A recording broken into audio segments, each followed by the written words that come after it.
Hey players, it's time to grab your tea and have a seat. Let's discuss politics, crime, celebrity gossip, investigative reporting. Welcome to The Real Tea with Double D on GSMC Podcasting Network, where I am black and the news is always petty as hell, but it's accurate.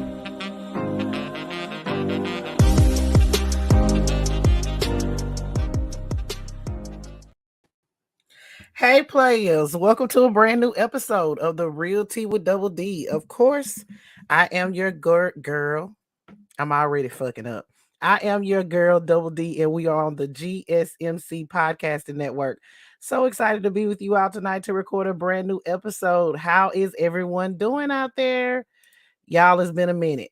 Your girl is as nervous as hell. Can y'all tell? Because I'm 30 minutes late. And guess what? Better late than never. Okay? Better late than never. If you know me and The Real Tea with Double D is late almost every week, honey. I'm nervous. I haven't done this since last year. Talked on did a podcast since last year, and baby, I am very nervous, but we're gonna make it do what it do when we need to make it do what it do. You dig?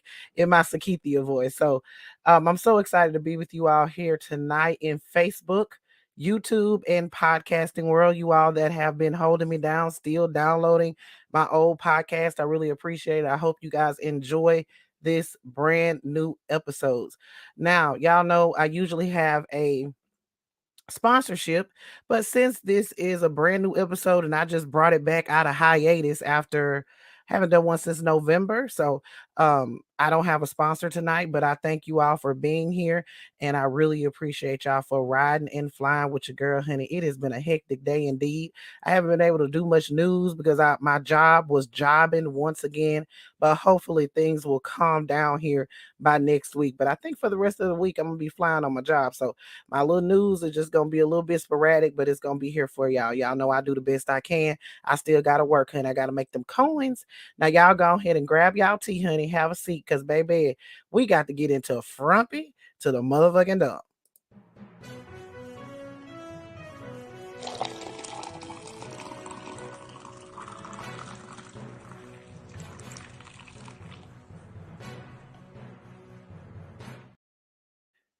All right, players. So frumpy to the motherfucking dump. I declare, honey, what a disgrace. So y'all know that the trial, my girl, Carroll, is making it do what it do when she need to make it do what it do, honey. She is up there in New York, and she is doing the best she can, honey, with this trial, trying to hold Frumpy Dump accountable for what she is alleging him defaming her, and also taking advantage of her years ago in a department store in New York. So she is has filed a lawsuit against Frumpy Dump.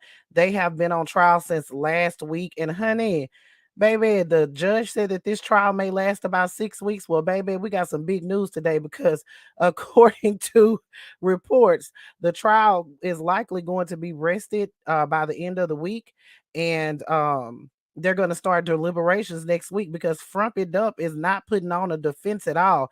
According to his attorney, Joseph Tuck, it looks like Taco Pina, but I know it's what is it, Tac Pima? I don't know, honey. It looks like Taco Pina. He always finds the weirdest freaking attorneys with the weirdest freaking names. So he says that he will not be calling any witnesses at all, honey. Said Frumpy Dump will not be present at this trial, and he will not present any witnesses. Right now, Frumpy Dump is in Scotland, honey, launching his new golf course over there, and Carroll is making it do what it do while he's over there in Scotland. So he will not present a case at all. He said that Frumpy Dump will not testify before the jury, and he will not call any witnesses. So according to reports, Carroll sister is supposed to testify tomorrow, and possibly testify, and they may play some of Frumpy Dump's deposition.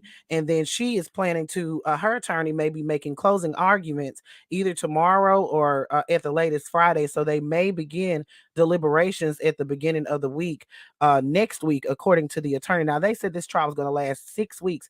And it basically, I think it started last Tuesday with jury selection, and now it's going to be ending not even a little bit over a week later. So I declare, honey, Frumpy Dump, you ain't even trying, huh? So again, Frumpy Dump's attorney said he will not present any witnesses at this civil trial and in this lawsuit, and he will not be taking the stand.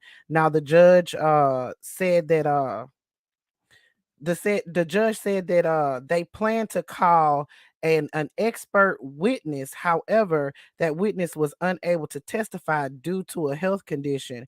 So they're going to be going forward. Now, let's talk about some of the things that have happened in the trial since it began. We know E. Jean Carroll took the stand, and she told the story of what happened between her and Trump, between her and Frumpy Dump. I'm not going to go through all that. We already know what she said.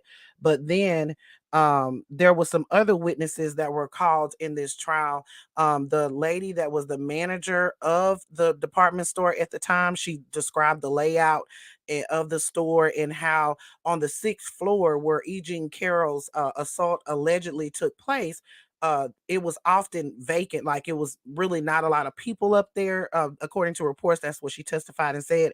And they would often leave the dressing rooms open for people to go in and try on clothes. So it was definitely accessible, contrary to what some people on Frumpy Dump side had said.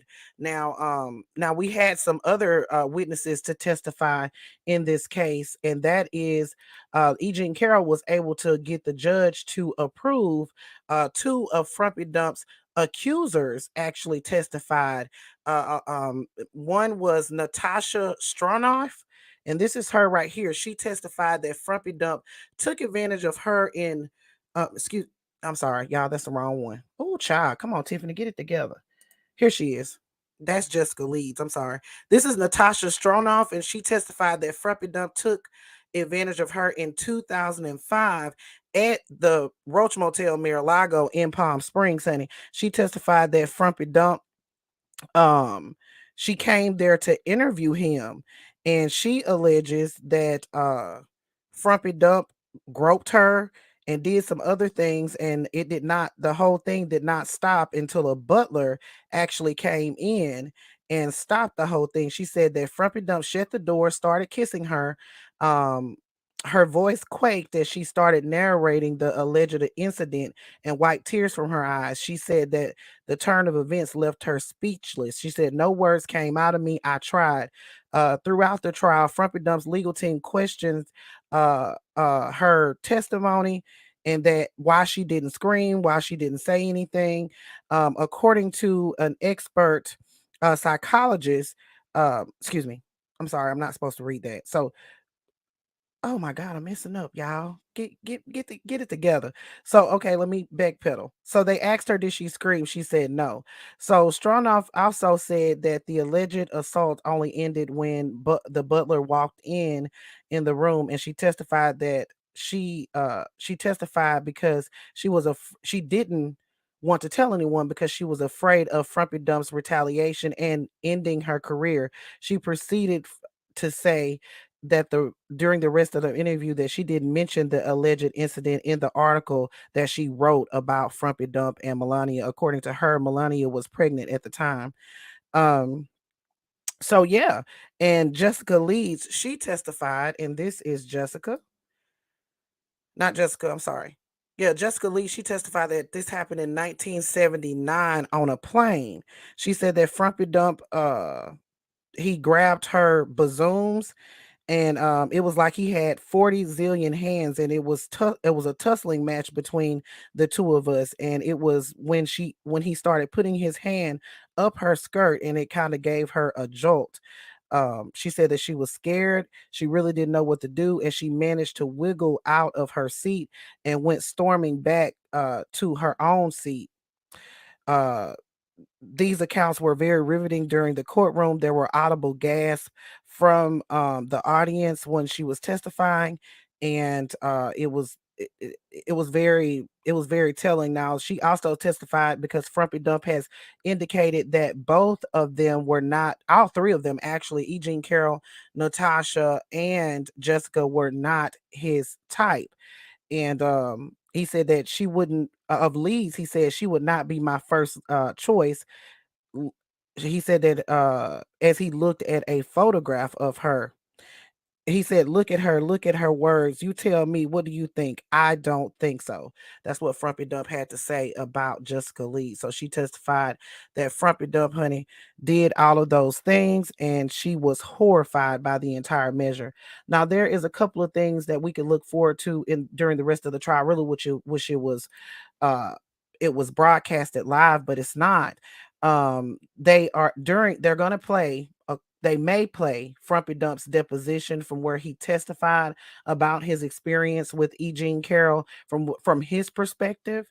They may testify, they may pull that deposition, and included in that deposition is that Access Hollywood tape, the famous Access Hollywood tape where Frumpy Dump says he likes to grab them by they oochie coochie la la la. I declare, honey, what a disgrace. So that is what is going on in that trial. Again, that trial is expected to end, although it was the judge said it may last 6 weeks because Frumpy Dump is not presenting any type of defense at all. It may be ending at the end of this week, and the jury could be starting deliberations as early as Monday, depending on how long the closing arguments are, and then also testimony that is left from the plaintiff side, which is E. Jean Carroll.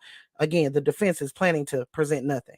I declare, honey, what a disgrace. That damn Frumpy Dump. I guess he said ain't no use in defending the indefensible. I declare, honey, what a disgrace. So again, this is a defamation trial. This isn't a civil trial. This is not a trial for any type of jail time or anything like that. It's going to be monetary. And it could be well, I wouldn't say it will be devastating for Frumpy Dump, because at the end of the day, honey, the Frumpy Dump tank sniffers gonna support Frumpy Dump into oblivion. I declare, honey, what a disgrace. Y'all grab y'all tea and have a seat, honey. We got some more Frumpy Dump tea.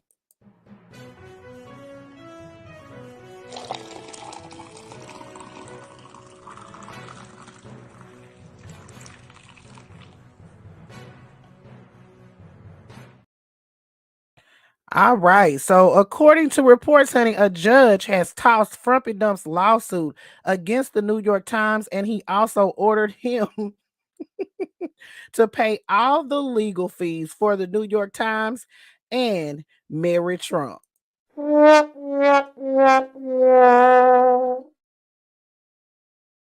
Oh yes, yes, yes, honey. It's true.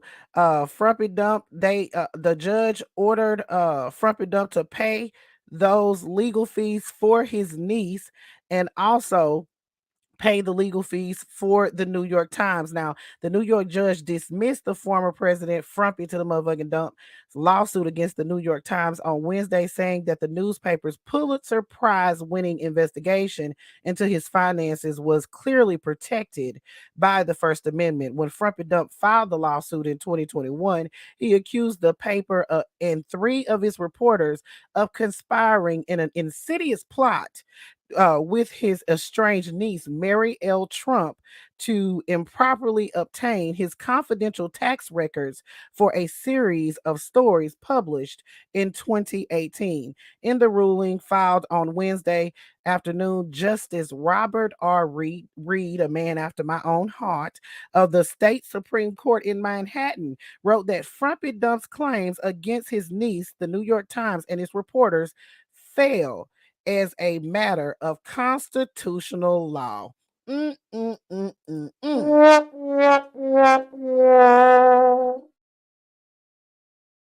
In the ruling filed In the ruling, he said that courts have long recognized that reporters are entitled to engage in legal and ordinary news gathering activities without fear of tort liability, as these actions are at the very core of protected First Amendment activity. The judge also ordered Frumpy Dump to pay legal expenses and associated costs for the New York Times and its reporters, Suzanne Craig and David Barstow and Russ.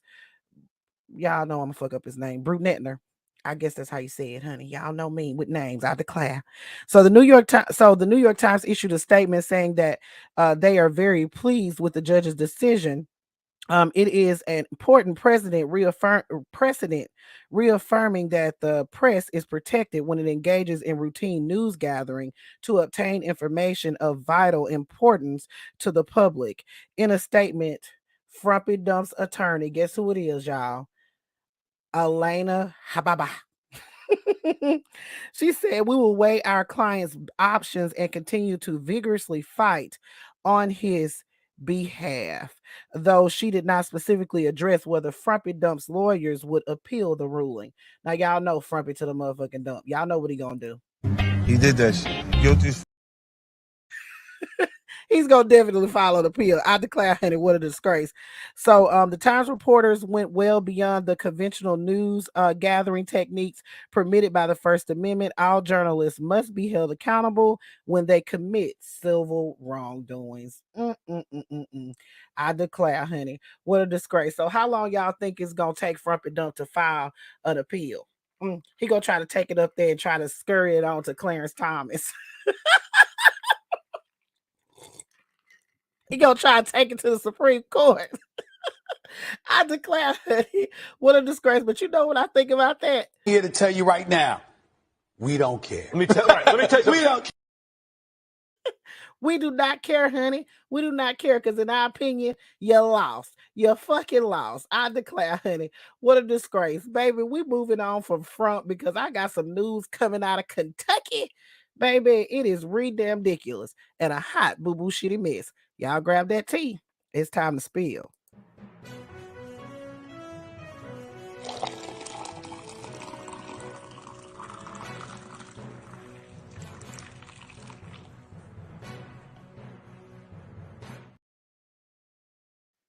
Child, McDonald's.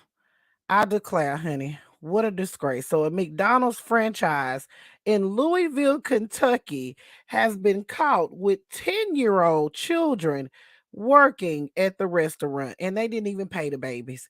I declare, honey, what a disgrace. And they had them working till 2 a.m. I declare, honey, what a disgrace. They had them working the fryer and everything, y'all. And you have to be at least 16 years old to work a fryer. And they say them 10-year-olds was working the fryer and working until 10 a.m. It is, baby, this is damn ridiculous and a hot boo boo shitty mess. But in Arkansas, honey, in just about 4 more years, 10 and 4 years, they'll be able to legally work in the state of Arkansas. I declare, honey, what a disgrace. So this was an investigation into child labor violations in the Southeast. The agency also found 3 franchises that own more than 60 McDonald's locations in Kentucky, Indiana, Maryland, and Ohio employed 305 children to work more than the legally permitted hours and perform tasks prohibited by law for young workers. Investigators from the department's wage and hour divisions found 2 10-year-olds working at a Louisville McDonald's restaurant, among many other violations of federal laws committed by 3 Kentucky McDonald's franchise operators. Investigators also determined that 2 10-year-olds were employed but not paid and sometimes worked as late as 2 a.m. I declare, honey. I declare, honey. What a disgrace. What a disgrace. Come on now, dog. Come on, man.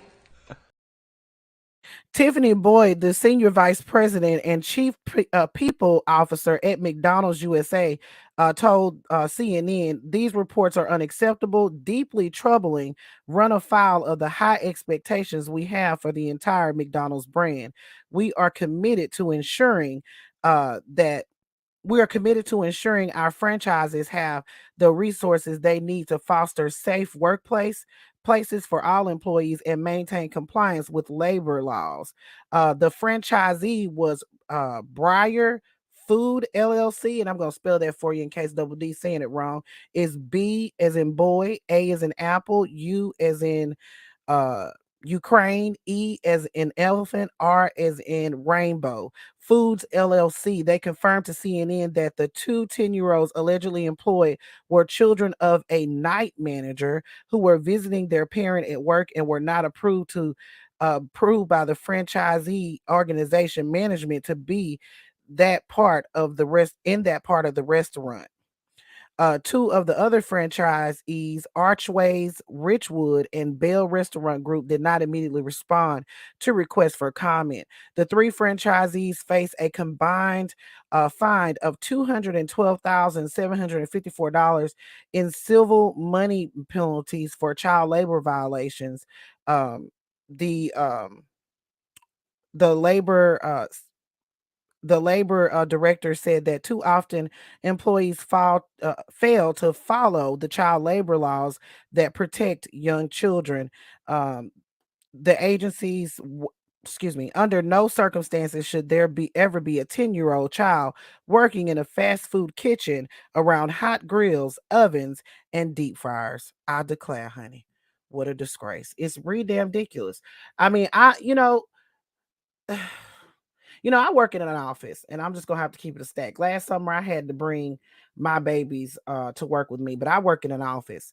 I don't know why, I it's so hard when you're a single parent. I'm not a single parent, but I completely understand being in that position due to the way, well, I don't completely understand, but partially understand because of the way that my husband works. Sometimes I'm put in these positions to where I have to make some decisions that I wouldn't make if my husband worked like normal hours, like, 9 to 5 or 7 to 3, or something like that. But my husband works 12 to 14 hour days, so a lot of times he's getting home.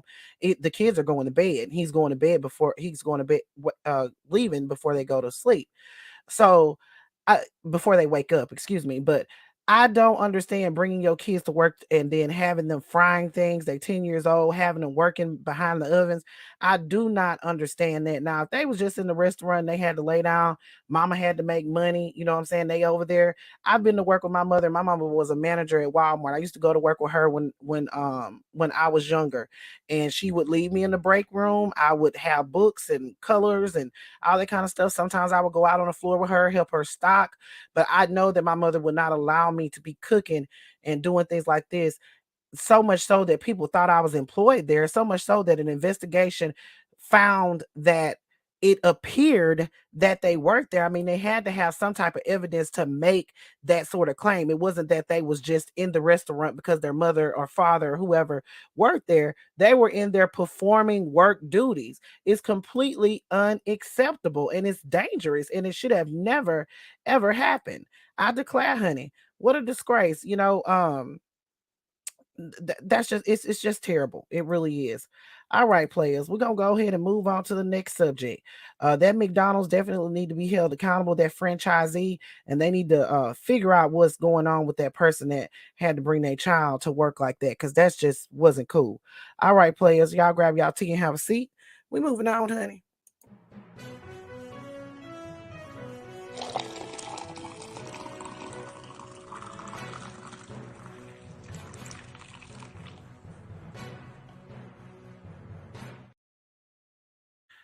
All right, so a little bit more somber news, you guys. I wanted to give you guys a quick update on the situation that occurred in Cleveland, Texas over the weekend.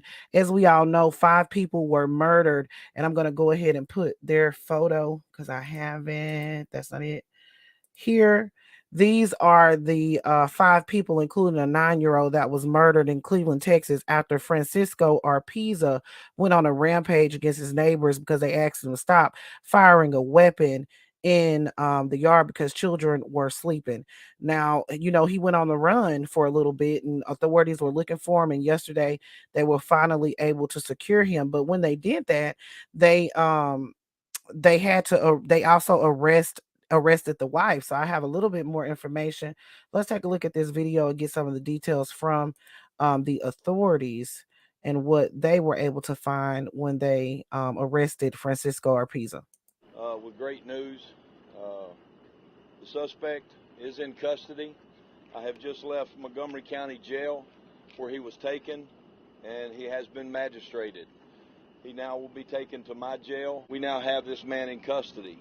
He was caught hiding in a closet underneath some laundry. They effectively made the arrest.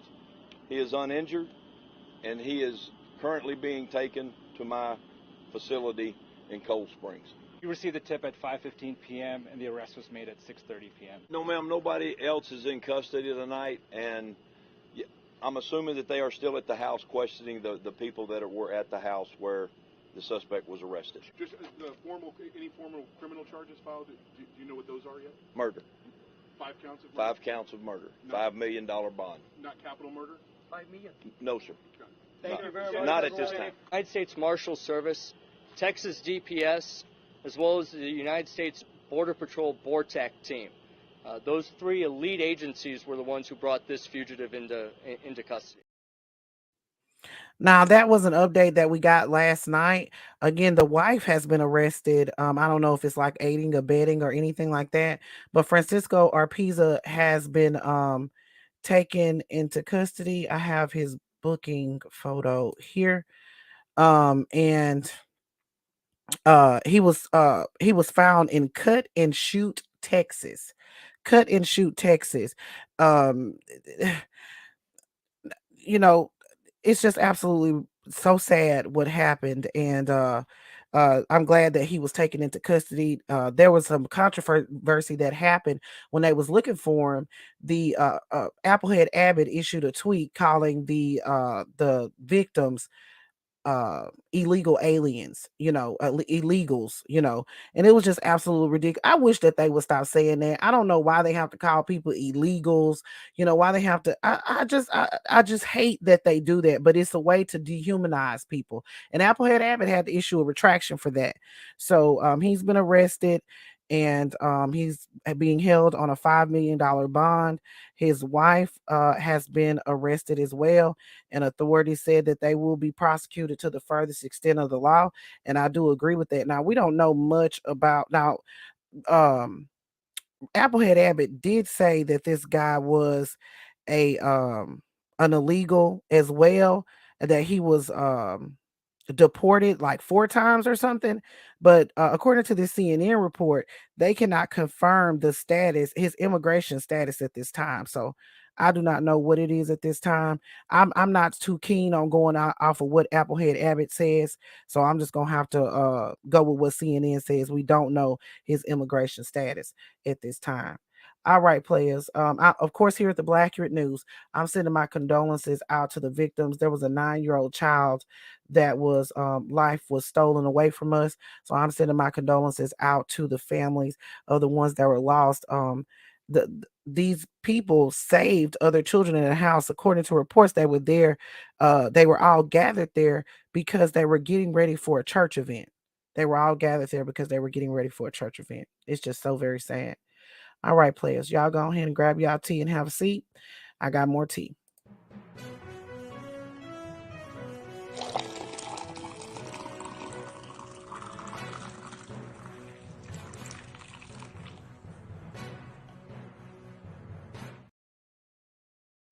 Speaking of Texas and Applehead Abbott and the things that's going on up there, honey, I declare, what a disgrace. Cruz, baby, Cruz has been in hot water lately, honey. He's been putting his foot in his mouth down there on the Senate floor, and now he has some competition, baby. And this, according to reports, this guy, Colin Allred, he's a Democrat, and he has a history of beating Republicans. So, baby, Cruz might be in for a challenge. And I was shocked to hear this. All right, let's take a look at his campaign video. When I left the NFL, I thought my days of putting people on the ground were over. Then, January 6th happened.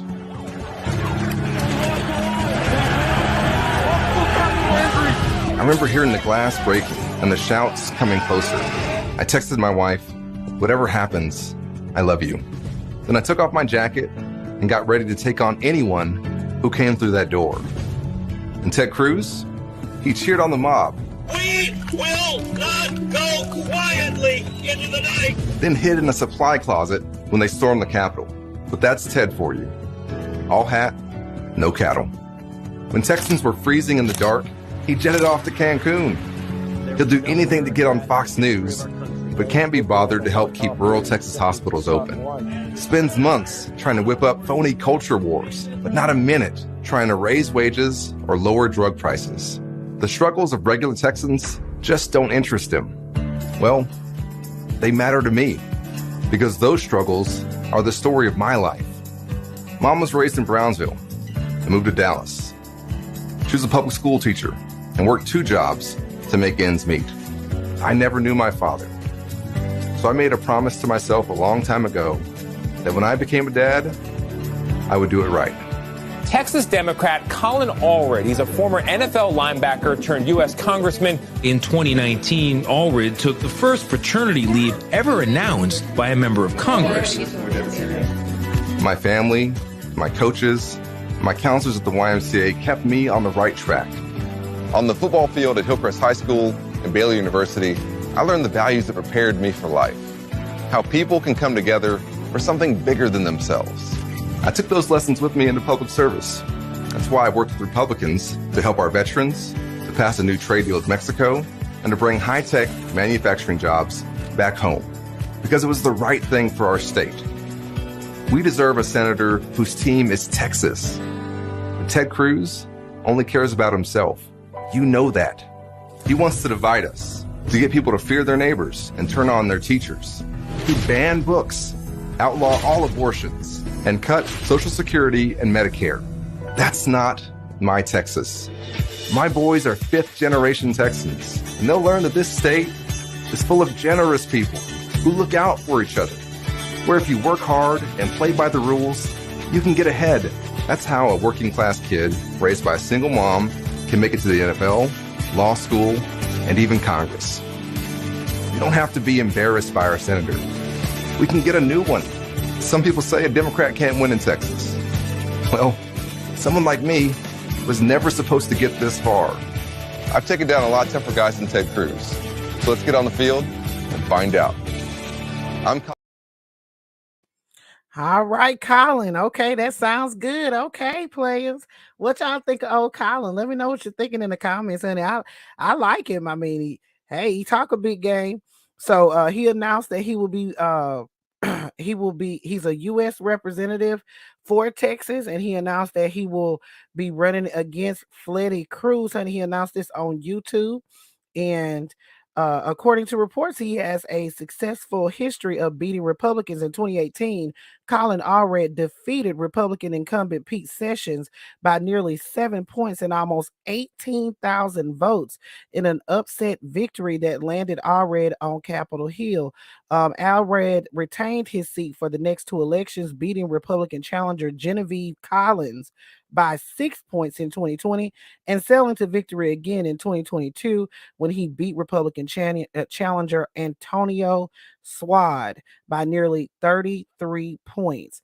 So, it's always good to see somebody that has a record of winning. You know, they always gonna love them a good old a veteran, and he's also a football player, honey. He might have a chance. I don't know, but Texas, that's a hard nut to crack. I can tell you that. I'm gonna keep it a stack with you. It's a hard nut to crack, but it can be done. All right, players, y'all go ahead and grab y'all tea and have a seat. Musted to the Must Pie Marjorie claims that she once again is gonna try to impeach President Biden.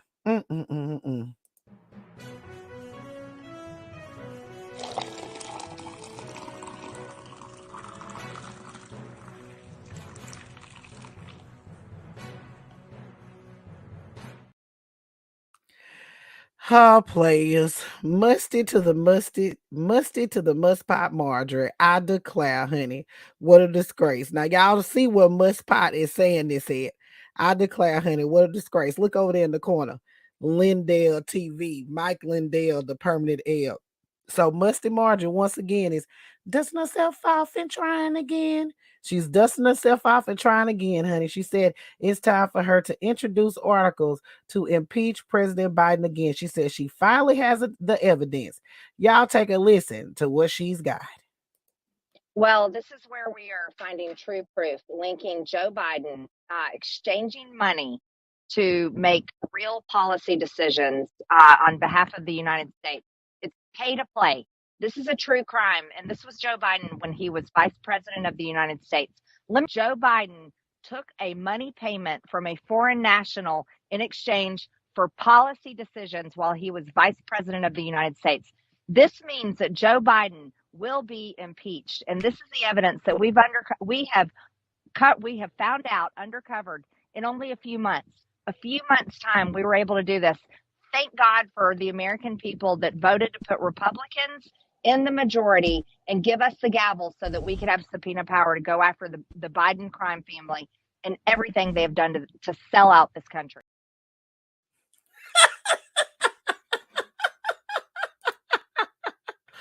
Oh, busspot. So she says that President Biden was taking pay to play. I declare, honey, what a disgrace. When he was vice president to make policy issues. Now you heard that. When he was vice president to make policy decisions. What vice president you know that makes policy decisions? I don't know one. Do y'all know a vice president that has made policy decisions?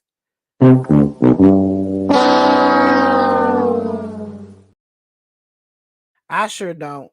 I don't know a vice president that has made any policy issues. But Musty to the Mustpot Marjorie says she has the smoking gun, and she said this is it, and she's gonna make it do what it do when she need to make it do what it do. I declare, every time she speaks, it sounds like she has spit in her mouth. It sounds like it's just stuck back there. It won't come out. I hate to even listen to her, honey, but y'all won't let me get away from Musty to the Mustpot Marjorie. If she does anything, y'all blowing me up, wanting to hear what I got to say. Well, I don't got much to say about this, honey. She says she's gonna introduce articles of impeachment to impeach President Biden. Then go ahead and let her try. Hey, dust yourself off and try again. She's done this 11 times at this point. Adding another one, 12, adding another to it, it's not gonna hurt anything. All right, players, y'all go ahead and it's time for y'all favorite game, honey. Well, this is really not a play stupid games, win stupid prizes, but I got to tell y'all about the latest frumpy dump fad. I declare, honey, what a disgrace.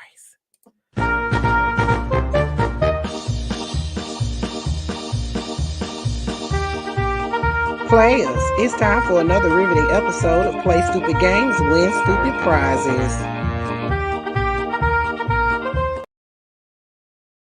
I declare, honey. Well, this is where we are finding one. Shit. Well, players, it's time that we talk about Frumpy Dump again. I know y'all get sick of hearing about Frumpy Dump, but I got to tell y'all about this. So, Frumpy Dump, of course, we know he's running for president in 2024. Okay, so he is running a lot of ads. Now we know he's been attacking Ron DeSantis all over the place, everywhere, up and down the internet. They have the Frumpy Dumps PAC's been launching the ads. He's been launching the ads. They've been throwing them all out, even though Ron DeSantis has not officially announced that he's going to run for president, but we all know that he's going to run. He's just waiting to sign that bill, and then he's going to go ahead and run. So on Facebook, Frumpy Dump has launched some new ads, and these ads he's finally attacking President Biden. Okay, because we haven't seen. Most of his ads have been attacking Ron DeSantis. It has not been attacking President Biden. So we finally have some ads attacking President Biden. And he says that the world is horrible under President Biden. He said the world is going to continue to get worse under President Biden. And he's using some photos to do so. Okay. He says under President Biden, America is a nation in decline. And he's asking, of course, grift and begging for money. Now I want you to pay close attention. And I'm sorry, y'all can't see this in podcasting world, but pay close attention to this picture, this circle here that we have, because the picture that he is displaying there is actually from when he was president. So he's using photos from when he was president to say how horrible it is under President Biden.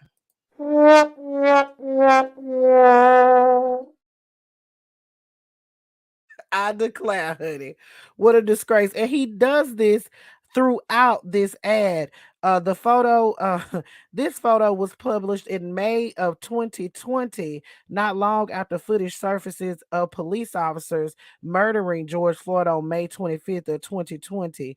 And that is one of the photos from that. And then there's another image where he uses showing people wading through the water, as you can see down here on the bottom, wading through the water. Again, that image is from when Frumpy Dump was in office.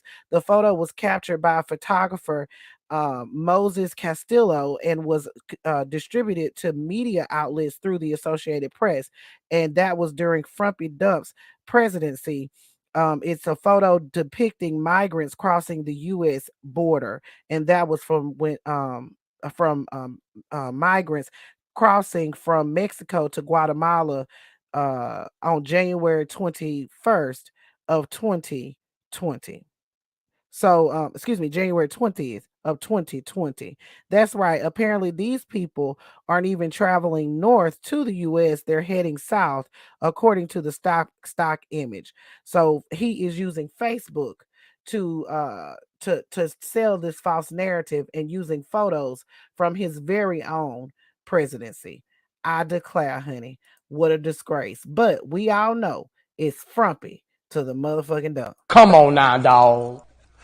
Come on, man. I declare, honey, what a disgrace. Now, that story was supposed to go last, and I was going to end on that note, but I got one more I got to tell you, and then we're going to get on out of here. Y'all grab your tea and have a seat. Let me give you an update on ex-Raiders player Henry Ruggs. The situation that occurred where he was going over 150 miles per hour. Well, 150 miles per hour when he was intoxicated, and he actually killed someone. Let's talk about that story.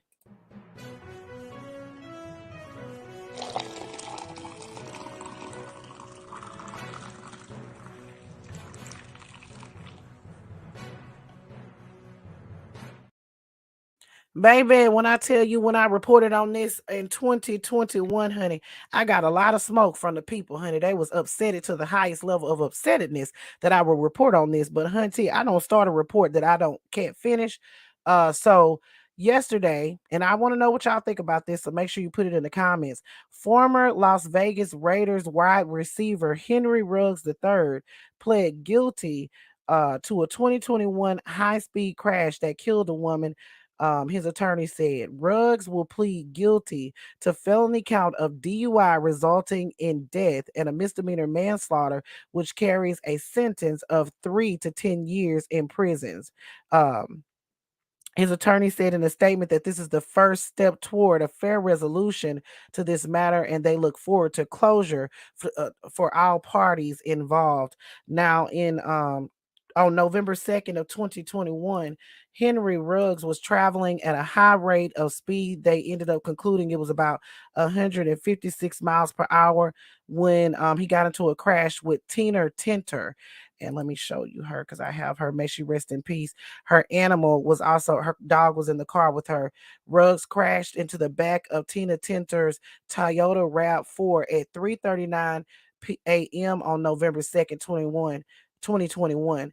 Tina Tinter's car caught on fire. She passed away of thermal injuries, according to the medical examiner. Now, the Raiders immediately, and I reported on this as it was happening, immediately dropped Henry Ruggs that same night, whom was drafted in the first round in 2020, soon after the crash. Now, according to reports, once he pleads guilty, he can get between 3 to 10 years in prison for this. This is the vehicle that he was driving. Again, she was driving a Toyota RAV4. Rest in peace. Again, my condolences go out to the victim, Tina Tinter's family. She was only 23 years old and she lost her pet in this crash.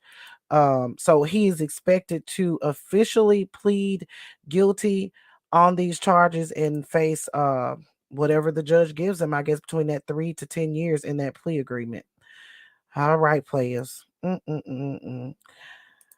That is just so very sad. Again, here at the Blackurate News, I'm sending my condolences out to the family of Tina Tinter. I'm pretty sure that, I mean, I know they were just devastated by that entire thing. And it's just so very sad. I'm so very sad to see what happened. All right, players. Well, we come to the end of our episode. I know your girl was mumbling and fumbling, but I hope y'all still like that episode. I feel real good about being back, and I'm going to be back next week. I swear. You know what? And I swear.